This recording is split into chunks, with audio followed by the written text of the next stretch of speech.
1970 में इमरजेंसी लागू कर दी थी। हमारे साथ बात करने के लिए मौजूद है नरेंद्र देव पांडे जी, जिन्होंने इमरजेंसी का वो दौर देखा है।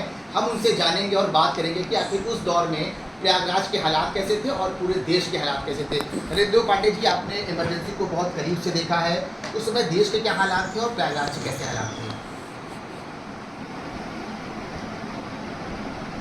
25 जून की रात को 12 बजे इमरजेंसी लगी है और 25 जून को शाम को 3 बजे रामलीला मैदान में जयप्रकाश नारायण ने बहुत बड़ी मीटिंग की थी, जिसमें उन्होंने आह्वान किया था कि यह सरकार भ्रष्ट है, इस सरकार को हट जाना चाहिए।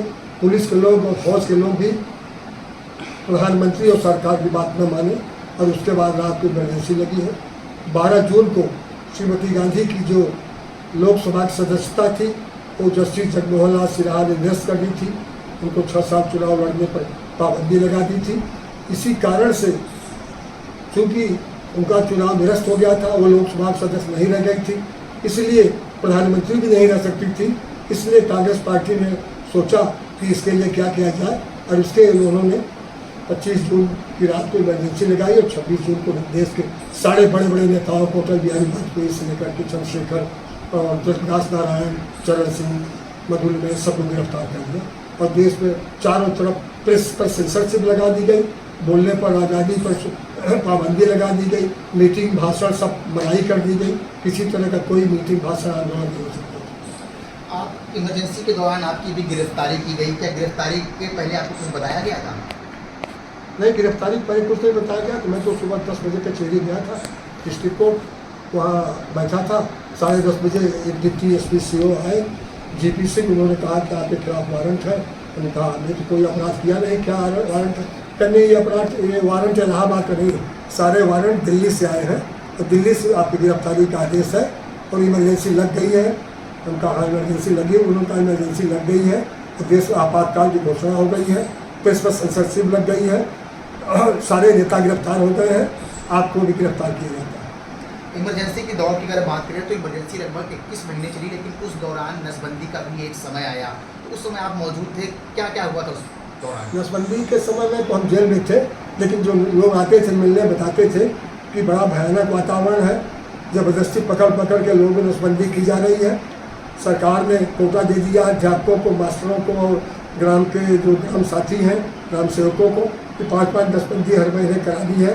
नसबंदी संजय गांधी, इंदिरा गांधी के पुत्र का एक ड्रीम प्रोजेक्ट था कि देश की आबादी बढ़ रही है तो देश भर में नसबंदी कराई जाए और इसलिए 16 साल 15 साल के लड़कों की नसबंदी की गई, 60 साल 70 साल 80 साल के बूढ़ों की नसबंदी की गई, जबरन नसबंदी पकड़ पकड़ के की गई। लोग भागते थे पुलिस को देखकर या ग्राम साथियों को देख करके कि जबरदस्ती नसबंदी करा देंगे। चारों तरफ भय और डर का वातावरण। ये मीशाबंदी क्या होती है, क्योंकि आप पहले मीशाबंदी थे? मीशाबंदी का मतलब है आंतरिक सुरक्षा को जो खतरा हो, maintenance of internal security act, जिस व्यक्ति से आंतरिक सुरक्षा को खतरा हो उसको मीसा के तहत, मीसा कानून तहत गिरफ्तार बंद किया जाता था और उसकी जमानत हाई कोर्ट या सुप्रीम कोर्ट से नहीं होती थी। कोई याचिका नहीं दाखिल कर सकता था क्योंकि राइट टू लिव, जीने का अधिकार भी सस्पेंड कर दिया गया। फंडामेंटल राइट सस्पेंड था, राइट टू लिव जीने का अधिकार सस्पेंड था, बोलने लिखने पढ़ने और मीटिंग करने की सस्पेंड हो गया था, प्रेस पर सेंसरशिप थी। ये मीसा के अंतर्गत जो है गिरफ्तारी हुई थी।